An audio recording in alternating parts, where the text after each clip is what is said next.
بسم اللہ الرحمن الرحیم۔ السلام علیکم۔ جیسا کہ آپ لوگ جانتے ہیں کہ حضور پاک صلی اللہ علیہ وسلم کی پیدائش سے پہلے ہر طرف جہالت کا دورہ تھا۔ ابلیس نے اپنی چادر کے اندر بنی آدم کو مکمل طور پر چھپا لیا تھا۔ انسانیت دم توڑ چکی تھی۔ اللہ تعالیٰ کی اس سرزمین میں سینکڑوں بتوں کی پرستش ہوتی تھی۔ خالق و مالک ارض سما کا دور دور تک کوئی نام لیوا نہیں تھا۔ پیغام حق لانے والے حضرت عیسیٰ علیہ السلام کو آئے ہوئے صدیاں گزر چکی تھی۔ نبی آخر الزماں حضرت محمد صلی اللہ علیہ وسلم کی آمد کا وقت بھی اب قریب آ چکا تھا، اور پھر وہ وقت آ ہی گیا۔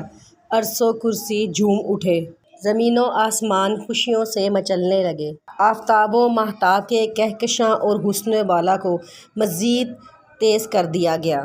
کلیاں مسکرا اٹھیں، پھول کھل پڑے، بلبل نے ترانے گائے۔ انصاف، محبت، رواداری کی بدلیاں آسمان پر چھانے لگیں۔ کفر، شرک ہر طرف سے ختم ہو چکا تھا۔ پھر توحید کا مسرت بھرا پیغام لے کے حضور پاک صلی اللہ علیہ وسلم اس دنیا میں تشریف لے آئے۔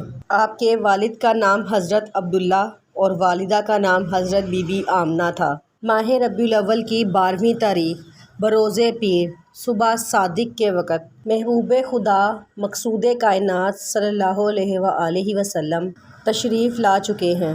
آپ نے اس دنیا میں تشریف آ کے ہر طرف ظلم و انصاف کا پردہ چاک کیا، لوگوں کو انصاف دلایا، عورتوں کو ان کے حقوق ملنے لگے، بچیوں کو پیدا ہوتے ساتھ ہی دفنانے سے انکار کیا جانے لگا۔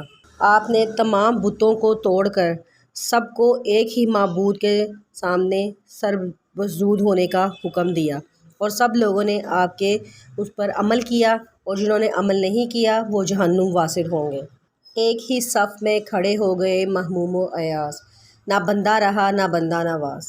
جب جب ماہ ربیع الاول کا چاند نظر آتا ہے، ہم سب انہی حسین تصورات میں گم ہو جاتے ہیں، اور عشق رسالت میں غرق ہو کے ہم یہ پکار اٹھتے ہیں: صبح طیبہ میں ہوئی بٹتا ہے بارہ نور کا، صدقہ لینے نور کا آیا ہے تارا نور کا۔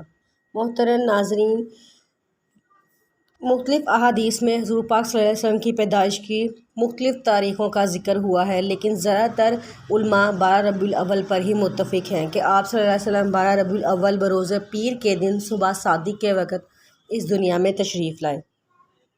حضور کی شان کیا ہی شان ہے۔ الف نے کہا اللہ کا نور آ گیا، بے نے کہا بانی اسلام آ گیا، تے نے کہا تاجدار مدینہ آ گیا، سے نے کہا ثروت والا آ گیا، جیم نے کہا جلیل القدر آ گیا، اور میں نے کہا حبیب خدا آ گیا، خے نے کہا خاتم النبیین آ گیا، دال نے کہا دو جہاں کا والی آ گیا، زال نے کہا ذالک الکتاب کہنے والا آ گیا، رے نے کہا رحمت للعالمین آ گیا، زے نے کہا زمانے کا امام آ گیا، سین نے کہا ساقی کوثر آ گیا، شین نے کہا شافی محشر آ گیا، صاد نے کہا صادق و امین آ گیا، زواد نے کہا ضعیفوں کا ماوی آ گیا، توئے نے کہا طاہر و مطہر آ گیا، زوئے نے کہا ظلم کو مٹانے والا آ گیا، عین نے کہا عرب کا تاجدار آ گیا، غائن نے کہا غریبوں کا موی آ گیا، فے نے کہا فقیروں کا مولا آ گیا، کاف نے کہا قرآن والا آ گیا، کاف نے کہا کالی کملی والا آ گیا، لام نے کہا لوح و قلم والا آ گیا، میم نے کہا محمد رسول اللہ صلی اللہ علیہ وسلم آ گیا، نون نے کہا نبیوں کا سردار آ گیا، واؤ نے کہا والضحیٰ چہرے والا آ گیا، ہے نے کہا ہادی برحق آ گیا، یہ پکار اٹھا یکتا انوکھی شان والا آ گیا۔ سب سے پہلے اللہ پاک نے حضرت محمد صلی اللہ علیہ وسلم کے نور کو پیدا کیا، اور یہ نور اللہ پاک کو سجدہ کرتا رہا۔ پھر اللہ پاک نے اس نور کے 4 حصے کیے۔ پہلے حصے سے عرش کو پیدا کیا، دوسرے حصے سے قلم کو پیدا کیا، تیسرے حصے سے لوح کو پیدا کیا۔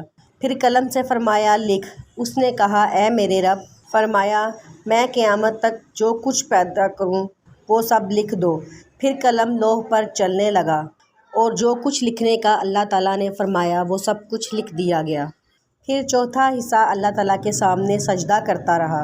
اللہ پاک نے پھر اس نور کے 4 حصے کیے۔ پہلے حصے سے عقل کو پیدا کیا، دوسرے حصے سے معرفت کو پیدا کیا، تیسرے حصے سے سورج اور چاند کے نور کو پیدا کیا اور آنکھوں کے نور کو پیدا کیا، چوتھے حصے کو اللہ تعالیٰ نے عرش کے قریب رکھا، پھر حضرت آدم علیہ السلام کو پیدا کیا اور یہ نور ان میں رکھ دیا۔ غرض یہ کہ ہر چیز کا نور حضرت محمد صلی اللہ علیہ وآلہ وسلم کے نور سے ہی ہے۔